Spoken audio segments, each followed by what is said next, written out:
Let's go to our first guest, Audrey Denney. She's back. We talked to her when she had a primary to run. She ran it, she won, and now she's in the general election. Audrey, welcome back to Rebel Headquarters. Oh, thank you so much. I'm so happy to be here with you. How are you? Great, and I'm happy to have you back, partly because you're a wonderful progressive, but also because on the night of your election, I predicted that you would win. And as we were covering it's all about you. Totally, 100%. As you were quote unquote losing in the beginning, and I was like, wow, I didn't see that coming. I really thought she was going to win, and then you pulled up and won. And so anyone who proves me right is a friend of mine. Hey, wonderful. And I won by like 6.5 points. Yes. To a candidate who had out fundraised me in the primary, so that felt pretty good. Absolutely. Now, in your general election, you appear to be out fundraising the Republican incumbent. How are you doing that? Oh wow! Yesterday was the day that we crossed over the $1 million mark, and I'm running in California's first district where no Democratic candidate has ever raised this kind of money, and it feels so good. I think when our Q3 reports came out, I had raised about $900,000. He had raised about $800,000. The incumbent took about all of the almost 2-year cycle to raise that much, and I raised it in 10 months, all from individuals, most of them who are from in my district, which feels really incredible. The people in California's First are ready for change, and I couldn't be more excited about it. You're taking no corporate PAC money, you're just a Democrat, and so that's all real people that give you money. Yeah. And in his case, do you know what percentage are coming from small donors and what percentage from large donors? It was about 52% from individuals for him and 97% from individuals for me as of the Q3 report. That's to be fair, that's actually a better percentage for him than most Republicans in the country. But obviously you're 97%, a little bit better. Yeah, that's a high A. Oh, look there it is. Yeah, look at that, we're prepared. Yeah, my campaign manager is the best. Now let's talk about your policies. Now that is traditionally a red district. Now you pulled off upsets before and you're in a position to do it again. So how do you appeal to the voters in that district while still being an uncorrupted progressive? Yeah.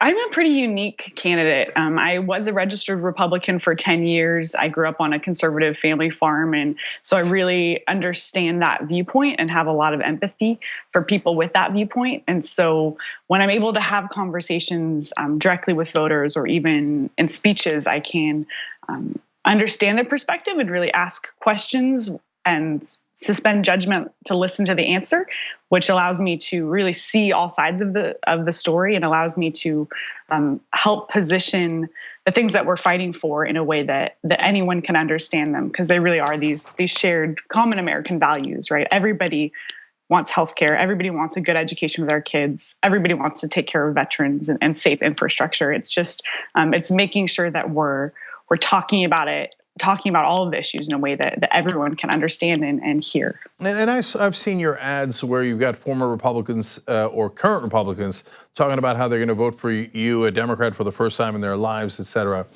So what is it about La Malfa that's turning some of those Republicans off in that district? Yeah.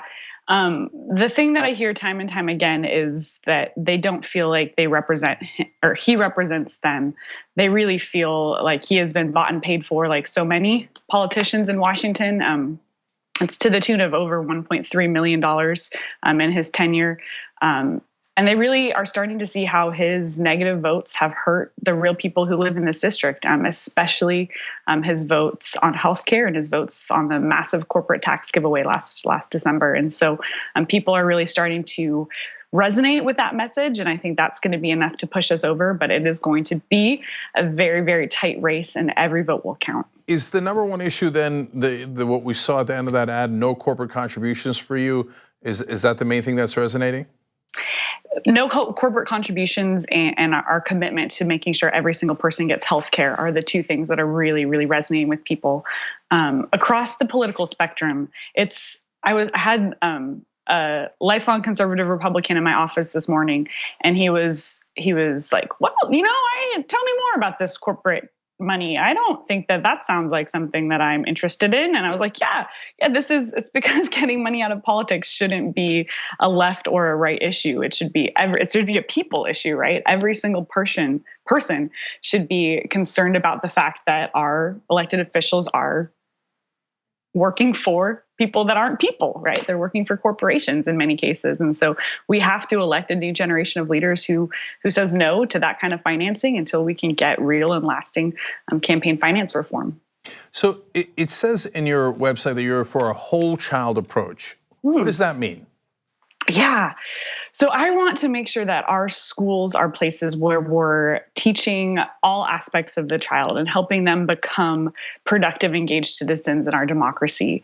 So much of education right now is stifling because we're trying to teach kids to the test, and teachers are winding up doing so much paperwork that they don't actually have time to be creative and individualize content for certain students. And when we give teachers the flexibility that they need to do their jobs really well, and then we compensate them well, we get amazing outcomes. And so, especially up here in my really rural, really poor district, my teachers are on the front lines of fighting against generational poverty and trying to be early interveners into families that have been plagued with addiction for generations. And so we have to make sure that they have the resources that they need to be successful, and that our funding structures for our schools are set up for them. There's so many things to discuss in terms of your policies, and we talked about it last time you were on too, about the crippling student debt, and you already mentioned healthcare, et cetera.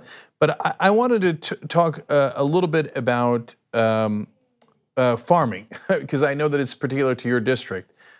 So did they attack you for not being a farmer or something when you actually were a farmer? I don't remember that. I mean, I think they also I read that somewhere, but maybe I'm wrong. Yeah, I don't read the Facebook comments, so they probably okay. did. But I grew up on a family farm, and my family actually lost our farm in 2010 to foreclosure. And so I can really, really empathize with multi-generational family farmers in my area who are struggling, right? And who are having a real hard time making it pencil. The USDA released a study that says 2018 is going to be the lowest for farm income across the country in 12 years. And the tariffs that the president has instituted, is that the word, have already started to have really negative effects on my farmers and my communities and our communities at large. I mean, just almonds, which is what we call almonds in my part of the world, in one of my counties, in Tehama County, is almost $200 million a year in that commodity, right? And that's just one of my counties. And so the negative effects of those tariffs are going to be felt by the farmers, the farm workers, and all the way down to the community members, because those dollars won't be invested back in our communities. So Audrey, one last thing. You know, a lot of the people working full-time jobs in your district, as well as many districts, live below the poverty line. Mm-hmm. And that's a shame for the whole country. We should all be embarrassed about that. So what is LaMalfa's proposal for fixing that, and what is your proposal for fixing that? The congressman's proposal for fixing that is giving corporations and the wealthiest among us massive tax breaks. And he believes that those tax breaks will create more jobs and trickle down into the pockets of the people who live here. And he likes to cite the fact that average North State families, he says, are making $2,000 more off of the tax bill, are getting to keep $2,000 more. And that's just ludicrous, right? The average family in my district makes around $50,000 a year for a family of four. That's what they make a year to live off of. And so my proposition to make sure that people who are working full-time aren't living under the poverty line is making sure we've got a federal $15 minimum wage, and making sure we're making a tax plan and a tax structure that actually gives the benefits to the middle class and the working class, and not to the richest corporations and the richest among us. Because once we actually get that money back in the hands of the middle class, they can invest in themselves and in their future with it. Yeah, when you state it that way, it almost sounds funny. Their plan for helping you is to help corporations. Yeah. Perhaps it's just to help corporations that are funding their campaigns. Maybe that's the simpler explanation. Mm-hmm. All right, Audrey Denney, thank you for joining us. Everybody check out audreyforcongress.com. And remember, small dollar donations. She's doing great there, but she needs more with 3 weeks left to go because he's got his corporate buddies coming in to help him, and obviously volunteering if you're up there as well. Or phone banking. Anyone can phone bank. We need help reaching our really rural areas, and I'd love anyone to jump on audreyforcongress.com/call if they wanted to phone bank ever. Excellent. Audrey Denney, strong as always. Thank you. Pleasure.